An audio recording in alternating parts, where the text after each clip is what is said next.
seja bem-vinda, seja bem-vindo ao Capital Natural. Você também pode nos acompanhar no podcast.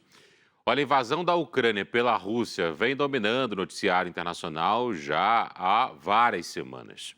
Para além da guerra de narrativas, de previsões sobre uma nova ordem mundial, de aonde o conflito vai parar, todo esse conflito revela também a distância entre a realidade imediata das nações e corporações transnacionais e os relatórios do IPCC sobre clima e sobre a urgência da humanidade em superar a dependência dos combustíveis fósseis.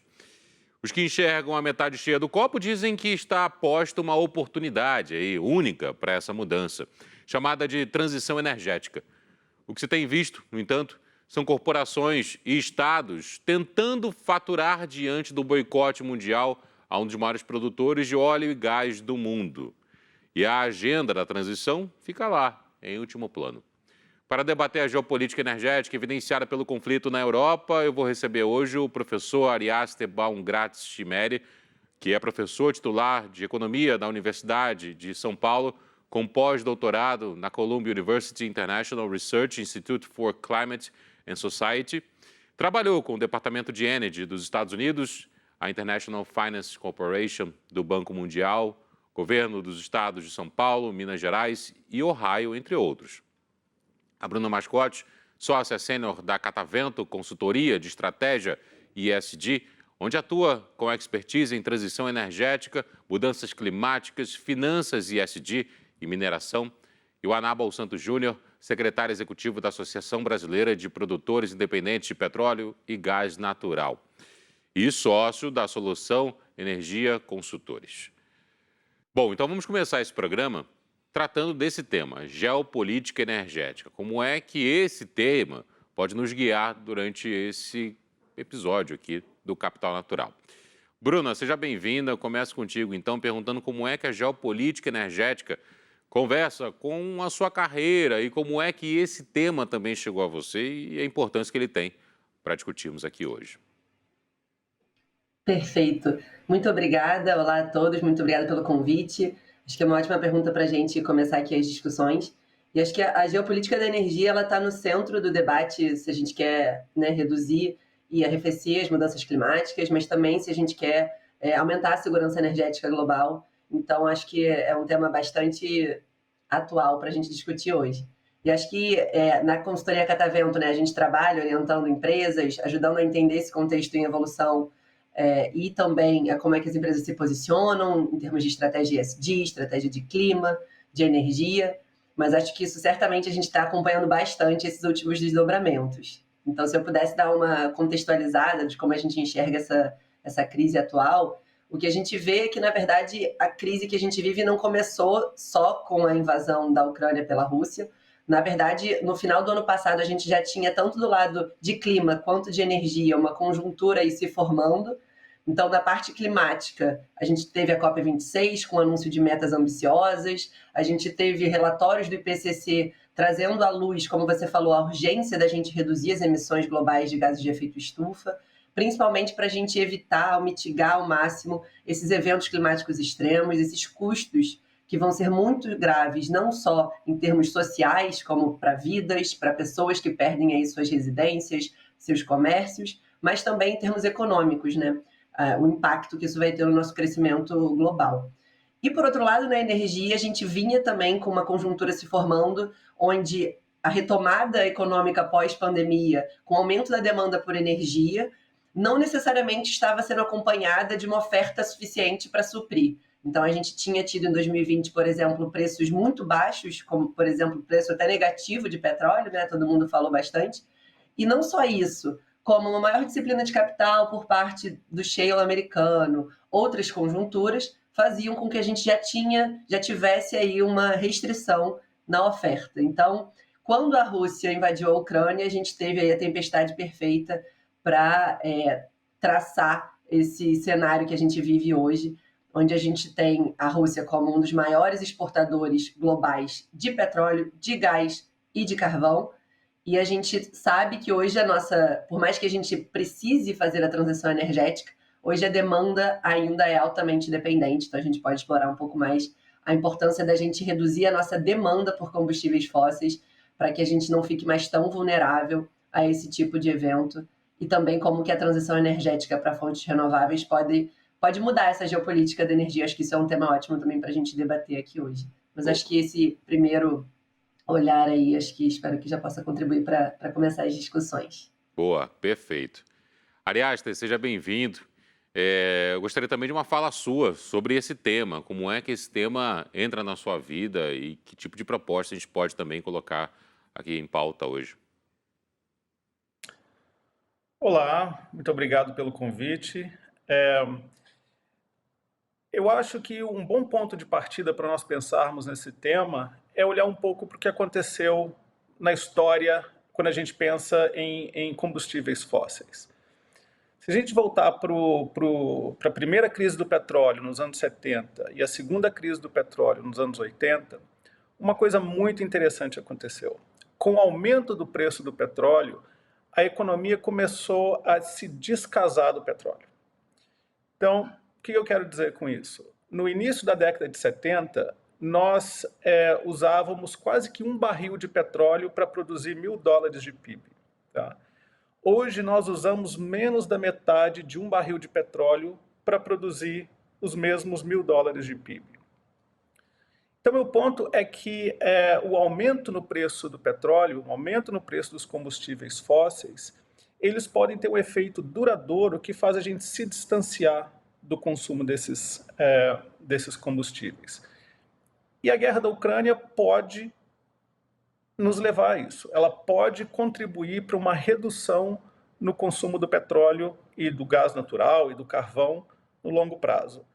No curto prazo, a gente vai esperar uma busca alternativa por fontes de energia, mas no longo prazo a gente pode, na verdade, ter uma aceleração da redução do consumo de combustíveis fósseis. Canabal, seja bem-vindo, bom dia, boa tarde, boa noite. Aí depende de quem está acompanhando a gente no podcast ou está acompanhando a gente no Band News TV. Se estiver no Band News TV, boa tarde. Se estiver no podcast, pode ser bom dia, boa tarde, boa noite.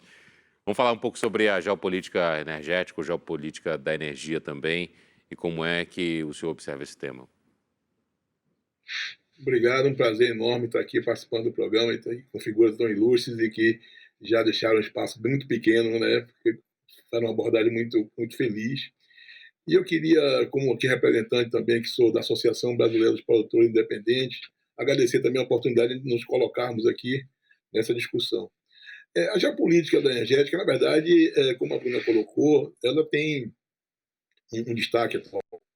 Nós vemos uma tempestade perfeita, né, de vários fatores que se juntam neste momento e exacerbam aí as preocupações. Eu gosto muito de uma frase que eu ouvi, acho que do Dessel Doane, que foi diretor da agência. Ele dizia o seguinte: a pandemia e a transição a mais cruel e a mais dramática é aquela que nós vivemos. Né? Então, eu fiquei me perguntando se na época da gripe espanhola, nós não teríamos, as pessoas que viveram aqui não teriam a mesma situação que nós tivemos, talvez até pior. E isso também vale para a transição. E ele faz a referência à mudança da tração animal para a tração do automóvel, né? Que naquela época também causava muito pânico na população, que tinha previsões de que as capitais europeias iriam conviver com 1 metro de estrume nas ruas por falta de capacidade de limpar, dado o crescimento da frota movida por animais. Então, dentro desse contexto, eu acho que é natural que nós tenhamos todas essas preocupações, mas eu acho que essa tempestade perfeita trouxe uma certa... colocou uma certa luz, né, na questão da segurança energética. E o que o professor falou é perfeitamente válido, e acho que o mundo vai buscar um equilíbrio natural, digamos, não diria da substituição, mas da complementariedade das matrizes energéticas do mundo, e nesse particular o Brasil tem uma posição até como referência para o resto do mundo, entre composição de renováveis e não renováveis. Nesse sentido, eu acho também que vale a pena comentar de que essa generalização, e o mundo tem essa dinâmica atual de generalizar as coisas, né, eu acho que também não contribui para o debate. Eu acho que dentro dos combustíveis fósseis, nós temos fósseis e fósseis. Né? Se nós formos generalizar pelo gás, que recentemente, inclusive, a União Europeia tratou como um combustível verde, nós estaremos sendo otimistas demais. Mas, por outro lado, se nós formos generalizar pelo carvão, nós estaremos também. Eu acho que nós temos também que destacar, e acho que nessa conjuntura da tempestade perfeita, houve um destaque aí para a segurança energética, que era um ponto que não estava muito na pauta e que isso entrou. Então, acho que na primeira aproximação, aí, na primeira contribuição, eu acho que esse é importante a gente ter esse olhar da valorização da segurança energética, né, ao ponto até de ter mudado a posição de algumas personalidades importantes com relação à necessidade de produção de combustíveis de petróleo e gás. Vou pegar o exemplo da Alemanha aqui para fazer uma segunda pergunta a vocês. A Alemanha tem quase 50% de tudo que precisa de gás com origem na Rússia, ou seja, importa da Rússia. E tinha uma parceria, inclusive, com a Rússia para a construção de uma usina de gás. E, claro, obviamente, depois do conflito, a Alemanha abriu mão dessa parceria e agora está pensando em como vai fornecer gás nesse inverno para a sua população, inclusive com a expectativa de que haja uma redução, principalmente para a indústria, para que as residências possam estar de alguma forma abastecidas. E aí, Bruna, você citou essa ponta do iceberg como o conflito e como essa discussão que está rolando hoje em dia, mas que é uma discussão que vem para trás. Como é que se relaciona o cenário na Europa hoje a esse tema? Perfeito. Não, ótima pergunta, Pablo. A Europa realmente é um caso muito particular, porque a geopolítica da energia e esse relacionamento de dependência com a Rússia era uma questão que já preocupava o cenário europeu há muito tempo, mas ainda assim analistas afirmam que a Europa não foi sábia o suficiente de tentar mitigar esse risco quanto deveria ter, né? A gente vê hoje, por exemplo, no caso do gás, como você falou, a Alemanha, mas hoje 90% do gás consumido na União Europeia como um todo é importado, 90%, num cenário onde a produção doméstica caiu bastante nos últimos anos. E dessa importação, quase metade vem da Rússia, seja via pipeline, seja via gasodutos, né, seja via GNL.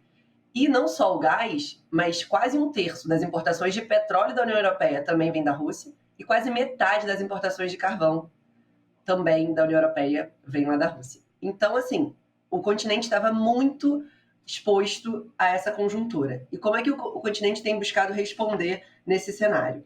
Acho que o mais grave, né, a situação mais grave é a do gás, porque a infraestrutura é muito mais física, muito mais fixa, então você tem maior restrição, por exemplo, a mudar a sua importação de óleo, etc. E o que se tem anunciado de um lado, a gente vai buscar diversificar nossas fontes de importação, seja via gasoduto, seja via GNL, mas a gente também vai olhar para tentar diminuir a demanda por gás. E aí entra exatamente essa pauta de transição energética.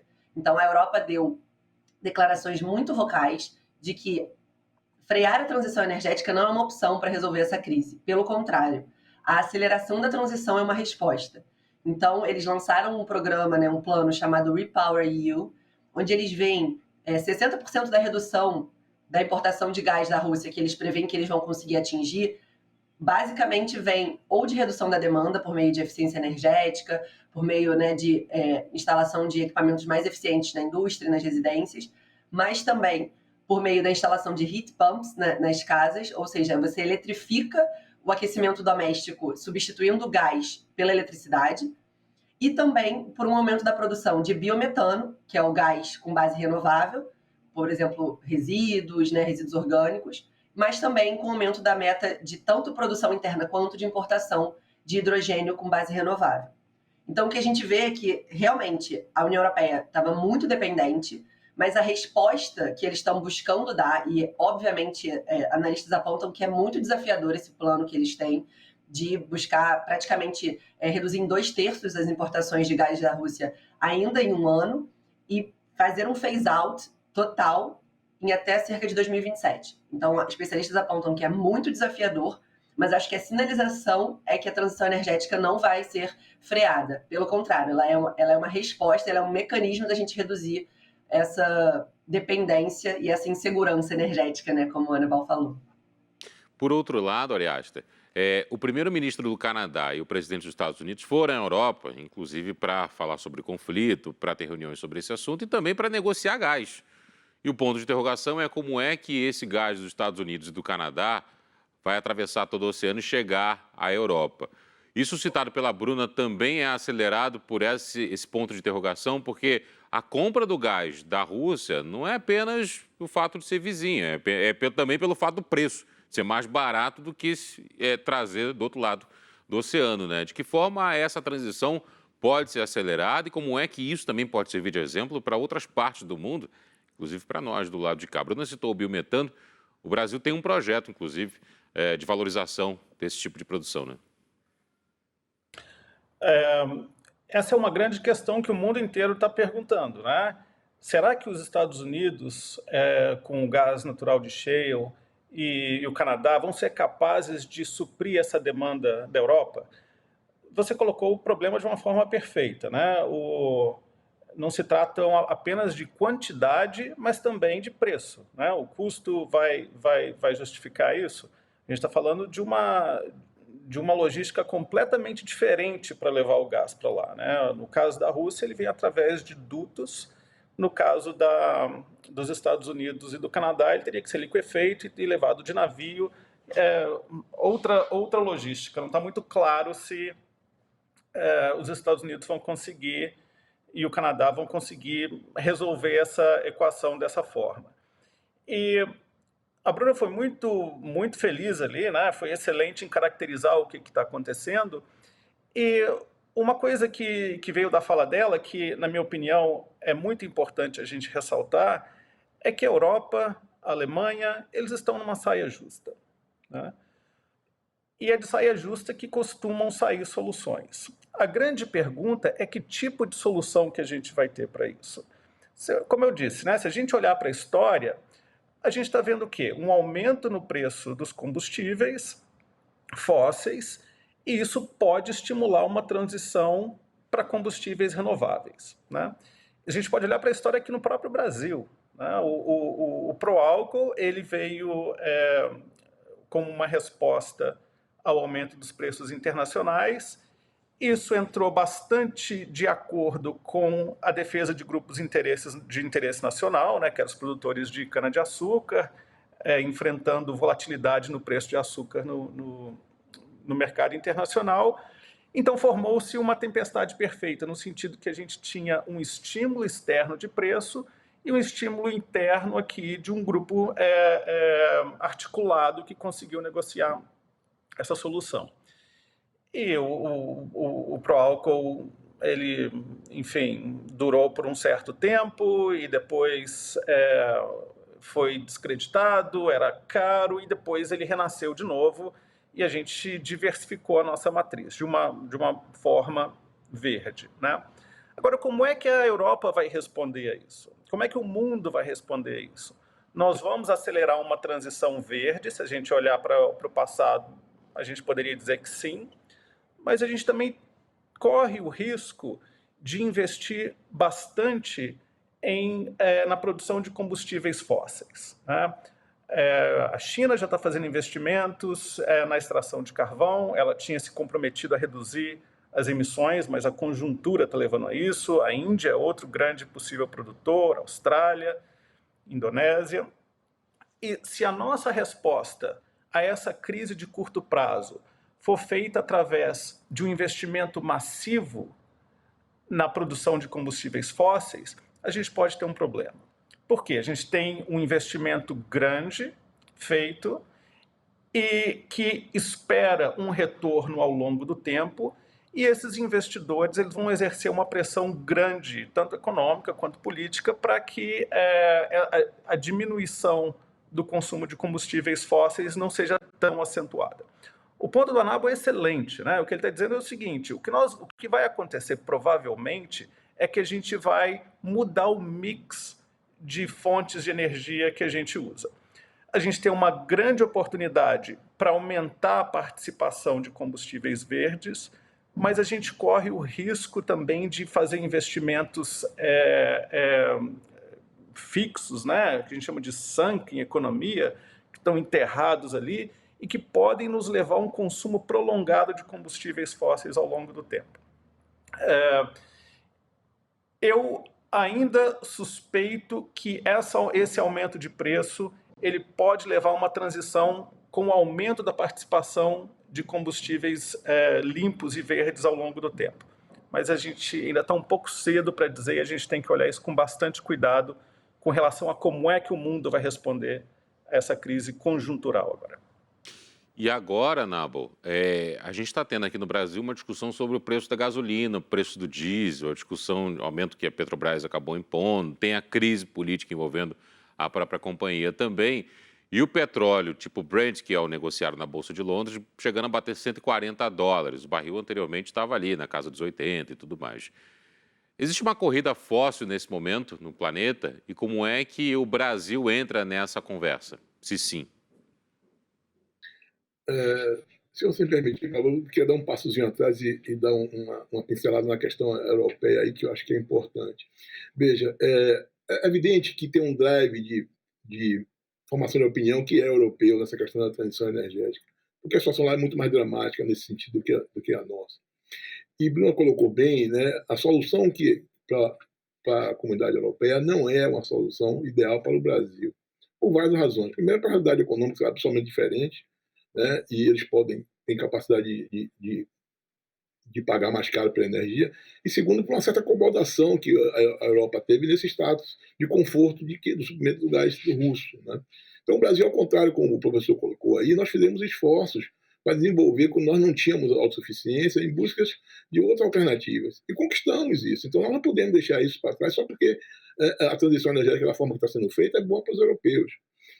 E acho que o Brasil, o mundo já aprendeu que cada um vai ter que fazer a sua transição energética, né? Para chamar de sua. Né? Não, essa transição energética que está posta da maneira que está aí, ela já se mostrou que ela não vai ser viável para todos, né? E seria muito injusto socialmente para o Brasil se o Brasil começasse, por exemplo, a trocar sua frota de veículos e de transporte agora por carros elétricos, né? Isso seria muito injusto com o Brasil. E também eu queria fazer um recorte, antes de atacar a sua pergunta, com relação à questão do que o professor colocou, da diversidade da matriz energética. Né? O mundo vai precisar de mais energia, ninguém tem dúvida disso. Quer seja porque o consumo per capita energético vai aumentar, quer seja porque a população vai também continuar crescendo, apesar de crescer menos. Então é muito bem-vinda essa pluralidade, e eu sou daquelas pessoas que são entusiastas por essa pluralidade em qualquer sentido, eu acho que é muito bem-vinda, e, portanto, eu acho que a solução do Brasil vai ser esse mix, né, digamos assim, de tirar o protagonismo nesse sentido de combustíveis fósseis, mas não significa que a produção de petróleo tenha que cair, ao contrário. Né, o Brasil pode se apropriar de benefícios sociais importantes a partir do aumento da produção de petróleo, que não é só para combustível, né? A atividade de produção de petróleo em si ela é de muito baixo impacto na questão de emissão de gás de efeito de estufa. O que ela tem um impacto relativo é na questão do refino e no uso do combustível. Né? Mas a atividade de produzir petróleo que se usa em vários outros setores, né? Nós estamos aqui cercados de petróleo invisível aqui no nosso cotidiano, que não é só combustível, que o Brasil tem oportunidade muito grande que precisa se apropriar. Mas atacando aí a sua pergunta, essa questão, primeiro, eu queria só fazer... O petróleo é uma commodity, né? Então, e quem põe preço de commodity é o mercado, não é a empresa A, nem B, nem C. Né? E aí tem que ser feita uma escolha, e aí a questão é muito mais de o mercado não estar perfeito, propriamente dito, em função do monopólio. Né? Por exemplo, quando tem um aumento de preço na commodity de trigo, o preço do pãozinho flutua para cima e para baixo e não tem essa confusão toda porque o mercado se ajusta, acaba amortizando os impactos do aumento e ampliando os impactos quando há uma redução de preço na commodity, porque o mercado é dinâmico, tem vários players e por aí vai. Mas quando você tem um único operador no mercado, essa coisa fica mais visível porque não tem um aproveitamento de eventuais possibilidades de redução de preço, já que é o único operador. Nós estamos construindo no Brasil um mercado plural, né, que não é fácil, tanto no refino como na produção. Nós estamos em mais uma transição, né? Então, dentro dessa linha de tempestade perfeita no Brasil, nós temos uma tempestade particular, que é essa transição no setor de EIP e no setor do downstream também. Então, eu acho que essa questão do preço dos combustíveis tem que ser uma política pública, né? Porque vai afetar de proporções diferentes sectores da sociedade. Então, acho que é uma opção que o país tem que fazer, né, e não transferir isso para o agente econômico que está lidando com a commodity fazer essa política pública. A Bruna pediu a palavra, eu vou passar a palavra, Bruna, para a gente poder encerrar essa nossa primeira conversa. Diga lá, por favor. Acho que é só para complementar, acho que foi excelentes pontos aí, tanto que o professor trouxe quanto do Anábal. Acho que sobre a questão dos investimentos, né, em combustíveis fósseis, então como é que a gente vai compatibilizar isso? Eu acho que é muito importante a gente sempre falar da demanda, né? Porque se a gente parasse de um dia para o outro de investir em aumento de oferta, a gente não consegue suprir hoje a demanda, que ainda é muito dependente, né? Globalmente, a gente tem mais de 90% da demanda do setor de transporte derivada de petróleo, mais de 70% da eletricidade baseada em petróleo, carvão ou gás, e quase 70% da demanda da indústria, então, para construir, né, os nossos cimento, aço, tudo que é base da nossa sociedade, ainda baseado em combustíveis fósseis. Então, eu acho que é muito importante que a gente acelere a redução da demanda por combustíveis fósseis, em paralelo com eventuais, né, reduções de oferta, porque senão a gente vai ter sempre esses períodos de pico, de desequilíbrio, de volatilidade, que não ajudam a acelerar a transição, pelo contrário, né, faz com que aumente preços e aí a sociedade volta a questionar se é realmente essa transição que ela quer.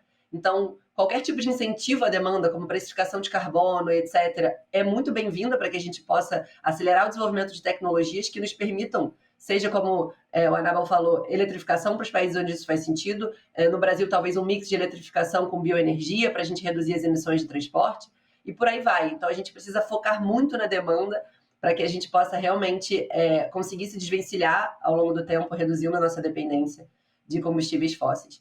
Acho que, e depois a gente fala um pouco mais de Brasil aí nas próximas etapas. Isso já deu um bom gancho para o próximo programa e para a primeira pergunta, que é sobre gestão. Gente, eu preciso encerrar por conta do nosso tempo, mas é claro que essa conversa vai se estender por outros programas do Capital Natural. Quero agradecer ao Ari Aster Baumgratz Chimelli, professor titular de Economia na Universidade de São Paulo, a Bruna Mascote, sócia sênior da Catavento, consultoria de estratégia e ESG, Anábal Santos Júnior, secretário executivo da Associação Brasileira de Produtores Independentes de Petróleo e Gás Natural.